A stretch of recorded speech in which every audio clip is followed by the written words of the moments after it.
Okay, alright. Yeah, ndagira ngo ukurikire. Agafilime ko ni kandi ni Black and Love episode ya 5. Liza should have been home by now. Dutangiranye na mama wa Liza. Liza ari he ko yakabaye ari mu rugo? Mbere yuko umushyitsi ahagera. Honestly, sometimes she can be so lazy. Always lost in her own world, forgetting her responsibilities. Buri gihe yahora atubahiriza ijambo rye, sinzi imyitwarire rwose. Reka ndebe ko namuvugisha, hanyuma mwibutse ko agomba kuhagera hakiri kare kugira ngo umushyitsi ahagere yashyitse. Liza uri he? Tinatekerezaga kuri buhagere mbere yuko umushyitsi ahagera. Sorry mom, I got caught up. Mami, sorry rwose. Nkirangiza ibizamini nahise njya gusura inshuti yanjye magara. Atoke wibuke ko twari twabiganiriye ko ugomba kuhashyika mbere yuko umushyitsi ahagera. Mama ndabizi gusumba ari umuntu w'ingenzi nari nagiye gusura, gusa wihangane ndi buhagere ndakererewe mama. Wibuke ko buri mushyitsi wese tuba dufite abari ingenzi, Liza tuhagere hakiri kare. Ati ndabyumva mama, ndahagera hakiri kare n'ukuri. Ati please wihute kabisa, ndategereje nanjye, gusa ntiwibagirwe kuhagera hakiri kare. Ati yego mama. Ati rwose ndamakinga sure ko ndi buhagere hakiri kare rwose. Ati bari mukundwa, ndakwinginze mu rugo hari telefone impamagaye, ati ngomba kuhagera hakiri kare, dufite umushyitsi w'imena. Ati uwo mushyitsi ninde? Ati ni umuntu n'inshuti ya papa yo mu bwana. Ati ndabibona, ati rwose nakifuje ko nibura twaba turi kumwe, gusa uranyozoza Liza, urabizi neza. Ati bari ndagushimira, ndifuza ko twakagumanya ariko nta mwanya uhagije tugize. Ati nta kibazo rwose Liza, it's okay. Ati nta kibazo tuzongera tubonane. Ati yego rwose bari. Ati turi kumwe kandi ndagushimira kubw'umwanya wampaye. Liza nakishimiye ko wenda hari ubundi buryo twabona tukanira, gusa ati wampereza fone yawe niba nta kibazo kugira ngo wenda njye mbona uburyo turi buganire. Ati goodbye Barry, murabeho. Ati witeho,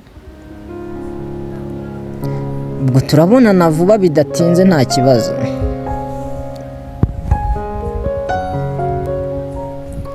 Yaramwegereye amuha akabizo kutama. Aratwereka ku nzu yo kwa Barry. Tiri amakuru. Ati nashakaga kuvuganira nawe Barry niba nta kibazo. Sinakakubajije ariko ndizera neza ko nta kibazo gihari twaganira. Ati ariko ujye witaho kandi witonde Riri. Ati ndagusezeranya ko bitazongera kuba dushwana, nanjye sinzi uko byari byagenze nyine, ariko ntago nakongera gukora amakosa ntayo nakoze. Buri gihe dukora amakosa rwose, nta muntu udakora amakosa. Ati rega uri mushiki wanjye, nta wundi mfite, nakagombye kukwita. Turatangiye kandi nanone. Ati gusa ndakubabariye gusa wibuke ntuzongere. Ati rwose ntago nzongera Barry. Ati ngaho wiyiteho. Hello uncle. Hi Harry. Where are you? Ati amakuru uncle. I'm just about to leave my house. Ati mejute hari. All right Harry. Ati ndatekereza ngiye gusiga inzu yanjye, waza ukangumiraho niba nta kibazo mbere yuko nza ko ndi bwihute. Ati yego uncle, ndahagera vuba bidatinze. Ati rero tware witonze tubonane. Mom, why did you call me home so early? Where is the guest? mama kubera iki wampamagaye ngo nze hano mu rugo hakiri kare? The guest is on his way, Liza. Ati ko mbona nta n'umwe urahashyika kubera icyo wampamagaye? Ati shiza rwose niki kijya mbere, nagombaga kuguhamagara kubera ko ndi nyoko kandi wakabaye kunyumvira. Ati mama nta kibazo rwose, ndabyumva kubera iki utatuma ngumana n'inshuti yanjye tukaganira bihambije? Buri gihe rwose ubumbwira impamvu zidashinga, ariko mama ntabwo wakagombye kumbwira gutyo, ndabirambiwe.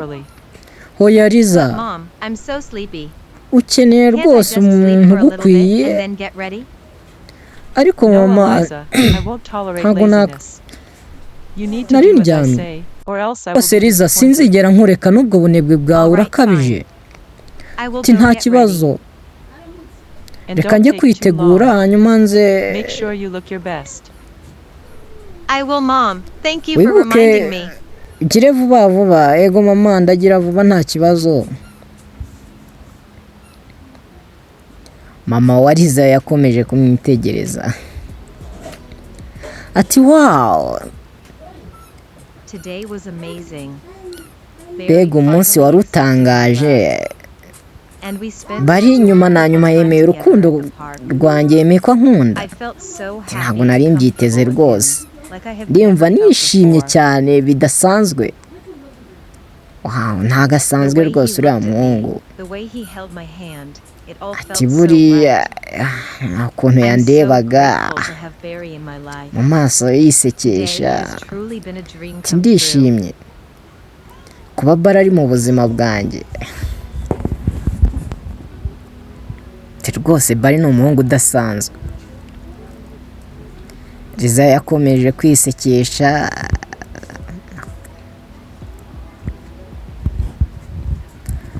Twagarutse ku nzu imwe. Mama nari nzanye indabyo nzikuzaniye. Ati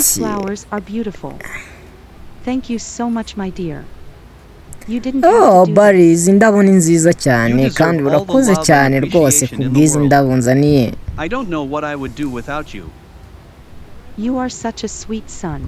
Ati rwose nizere ko watwaye neza umuhanda wose. Ati ndiko nawe uri mwiza cyane. Ati rwose mama ndi umunyamahirwe kuba ngufite. Ati rwose muhungu wanjye buri gihe nzahora ngusapotinga mu byo byose uzakora. Ndabizi neza nta gushidikanya, uri umuhungu kandi utekereza vuba. Ndagushyigikira rwose mu myanzuro yawe. Mama ntabwo wabyizera ko njyewe na Liza twagize turi mu rukundo, ntabwo wabyizera? Ati nibyo? Ati ni byiza cyane. Ati ni amakuru meza rwose kubyumva, ni byiza kubyumva. Mama bimeze nk'inzozi zanziye. Liza aratangaje rwose, ni umukobwa utangaje. Ati rero buri gihe uzajya uhora umwitaho. Niba ukunda umuntu ugomba kumwitaho kandi ntiwirengagize urukundo. Ati mama nzakora buri kimwe cyose bizansaba kugira ngo mpore nishimye njye na Liza. Ati rero reka duserebure ko uri mu rukundo wowe na Liza. Reka duserebure ko wagize ibihe byiza. Harry, good to see you. Thank you, uncle. It's a pleasure to be here. Hari ni byiza kukubona. Yes, welcome. Ati murakoze cyane uncle. I have been well, thank you. Turakaze neza. Twari tumeze neza rwose, ndabashimiye nubwo twari duhugiye mu kazi kenshi, ariko ibintu byari byiza rwose, turabashimiye cyane. Ati cyane ko mwaje wowe na anti mukaza kudusura. Turakoze mukundwa, ni byiza kubyumva. Ati ndatekereza buri kimwe cyose kizagenda neza. Yego rwose buri kimwe cyose kizagenda neza kandi ndabashimiye. Ati noneho nari negereje ari he?